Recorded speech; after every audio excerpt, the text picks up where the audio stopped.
Look what's back in the Shedcade. I just brought it in on the dolly. I thought it was always kind of goofy to move an Arcade1Up with a dolly, and it is kind of weird because of the riser. Like the cabinet just rocks around, but it's actually really easy. I'm able to get it up the stairs myself, no problem, of course, because it's just a 1-up.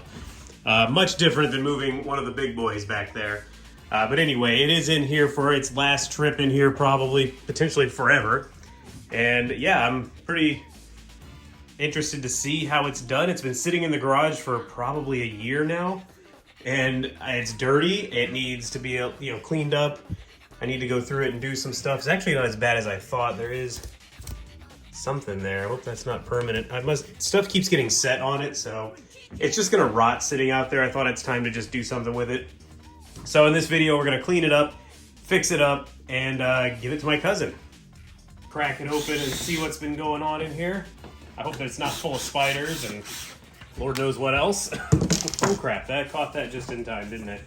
How has it held up? Surprisingly, the double-sided tape, or whatever is holding this on, I think it's double-sided tape, it's still holding on. Oh no. This is no longer holding though. I don't know. I don't even remember how I put that on there. I just realized the encoder board has fallen and it's just sitting there. So we'll fix that. Good thing I looked. Everything's pretty clean in here. Let me get out of light. A little dusty, of course, but really it's not as bad as I thought. I was worried we'd find all kinds of stuff had moved in here. There are a lot of spiders underneath here. I could see when I was moving it, but let me open up the control panel and we'll see what happened with this encoder board. A little bit of an extreme close-up here, but let's see. Ooh, they have both fallen off. And yeah, they're in rough shape. So, okay, well that's why. I picked the deck up and I've discovered that they have both fallen off. And here's why. This was my very first ever Arcade1Up mod. I was not real confident in my skills, and I literally just used Velcro. So, I guess the plan's gonna be now we're gonna actually use some of the standoff feet and actually stick it or properly affix it to the bottom of this. And that way this will not happen again. I'm also gonna extend the wires for these exit buttons or these coin buttons and the exit button right here. So everything's gonna be looking nice. That's funny, I guess the heat pretty much caused that to happen. At least I was smart enough to label number 2, that's player 2 side. Where's the other one's down inside? Number 1 down here. I know it still works. I turned it on in the garage just the other day and played it for a little bit. Everything still works, it's just things need to be freshened up a little bit. Well, now I'm gonna try and scrape these off. Ooh, that hurt. This is much easier than I thought it would be. All right, this one's not as easy. Oh man.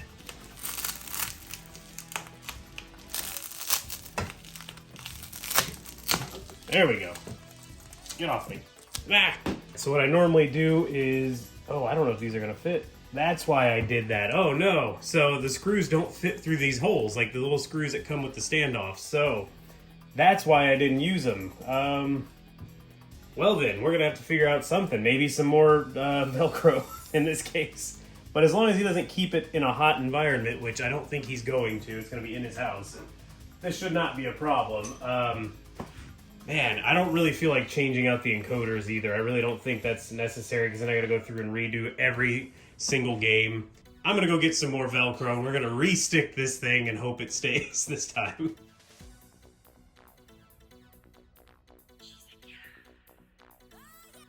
Alright, these are stuck again. They feel like they're on there pretty good now. It's a real shame they didn't include or make the holes bigger on those, but at least that makes me feel better. I thought I was just being dumb and lazy back then, but really, I just could not use the actual holes. I am going to go ahead and pull the exit button for now so we can get that extended so it's not so short right there anymore. Also going to rip out these for the player 1 coin button. Let's see. There we go. I'll never remember where that went, so I'm going to be guessing when I put it back. This one went... Ooh, now I'm confused. I think it went next door to the... exit button. So there we go. I'm gonna rip these off. I'm gonna get these extended really quickly. Sorry you can't see what I'm doing. I got the wires extended, so let's take a look at what that looks like now. So we have the micro switch here, which used to only be that long, but I've now doubled it essentially. So this thing can be plugged in up here and still be plugged in or connected to the button without having any issues.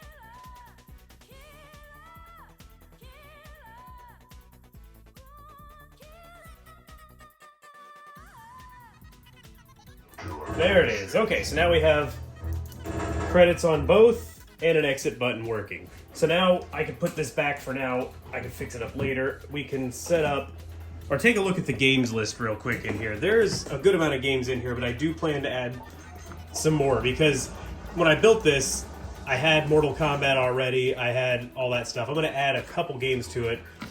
This is a 6-button layout, so I can have tons of good games on here. We have Primal Rage 2.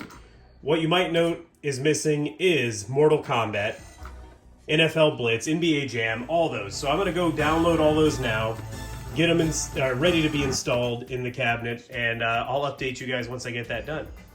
Well, I've gone through and added a bunch of games. Some were requested by my cousin specifically. Some I could not get to work. I don't know why. Older games too, like Dig Dug. They're just missing parts. I could probably spend a little more time to get it worked out, but I need to kind of move through this. I've also gone through and turned all these games to free play, or as many as I possibly could. Added the Mortal Kombat games, all of them as far as arcade goes, no console versions. MK4 is even on there, even though it doesn't work very well. MK2 Plus and Ultimate MK3 and Ultimate MK3 Plus are just down in the list. Added the sports games, added lots of stuff. Punch-Out! I've never actually seen this emulated with the double monitors. They just stack on top of each other. It actually works pretty well. There's a bunch of Street Fighter on here. I'm sure he can enjoy those, thankfully. Both Ninja Turtles were requested by my cousin, and they're both already on here to begin with. Tekken was all requested. Here's the Ultimate Mortal Kombat 3 and Plus version. So all that I really need to do now is just give the cabinet a good cleaning, make sure everything's secured, and I think it's ready to go to his house. One of the important things I really need to do is I secured the subwoofer with this tiny piece of Velcro. And thankfully I checked, because it just would probably fall off if it was laid on its back or its side inside a car, and I don't want it falling and hitting the open PC. I keep it open so I can have a little bit more air. We're going to put a much bigger piece of Velcro on there, and I'm sure some of you are asking, why did you use Velcro? Well, this is an Arcade1Up cabinet. I did not want to drill holes into this subwoofer for one, and this thing is like 1/2 inch thick. You'd have to use some pretty small screws. It just wasn't worth figuring out, so I figured put a big piece of Velcro. It's actually what I did with the PC as well. And that thing, that is really on there. You have to pry that off to get it off there. You can lay the cabinet on its side and that PC is not going to fall off unless you leave it in like a hot environment for a long period of time on its side. But to get it where it needs to go, that's going to be plenty. So that's why I chose Velcro. You can hate all you want. It's an Arcade1Up. I don't put Velcro in these, obviously. I'm going to give everything a little wipe down in here now and get some of this dust off. Now you may be wondering, why am I just giving this to my cousin? Well, this cabinet actually means something to me a little bit. You know, it still has some sentimental value. It was my very first Arcade1Up mod. Not that I really care that much about Arcade1Up stuff. It's more about the fact that this is what started my channel. This is what kind of got everything going. And I hate to just let it go. I mean, I could sell it probably, get a couple $100 for it, but my cousin and I used to spend a lot of summers together. He would get dropped off at my house while my aunt worked. So we would be hanging out and we would just want to go to the arcade and play games. You know, we'd play the console games at home, but ultimately we just wanted to go play the real thing. So what we would be do a bunch of chores around the house. My mom worked from home, which was pretty rare back then when you think about it. But she worked from home and she would want us out of her hair, I'm sure. So she would just say, hey, go vacuum the house for me, make up a bunch of chores to keep us busy so she could work and be, you know, trying to run a business in peace. So we would vacuum the house as quickly as we could. Probably, you know, probably not the best we could either. But we would get it done. She would throw us like, I think, $20. We'd go get some McDonald's on our bikes and then hit the arcade, which was down the street. It was a pretty awesome summer day, and we always enjoyed the heck out of it.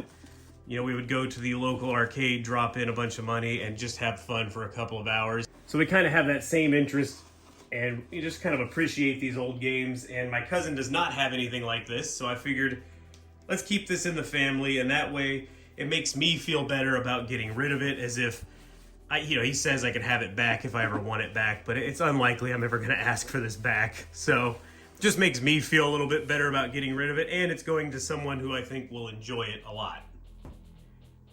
I almost forgot one important step. Putting the CAG sticker in there.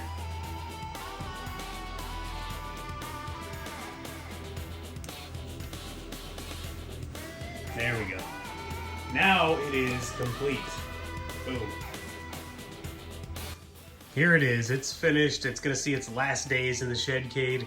I let it spend the night here last night so it could feel somewhat at home. But really, the Shedcade's what kind of killed this thing. It enabled me to buy all the real cabinets, so maybe it hates it in here. I don't know.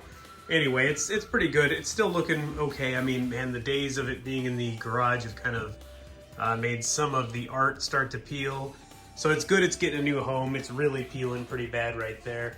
I'm just gonna leave it as is. I think I'll make it worse by trying to fix it. It's looking good though. It's looking clean. It is gonna be sad to see this thing go, but at least I know it's gonna be somewhere I can always go play it if I ever want to. You never know. I don't know if I will, but I'm happy to send it off to family.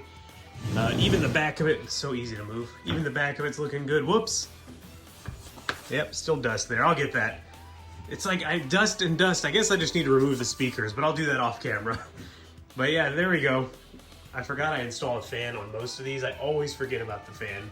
And it's probably a good idea though, in case whoever gets it, or in case my cousin gets it and leaves it on for long periods of time. At least it has some airflow inside of there. But that's it. It's no more for the Shedcade or in my collection at that point. Let's all say goodbye to the original Killer Instinct mod. This is what started the channel. So it's kind of crazy to have it go now, but we've moved on to literally bigger and better things.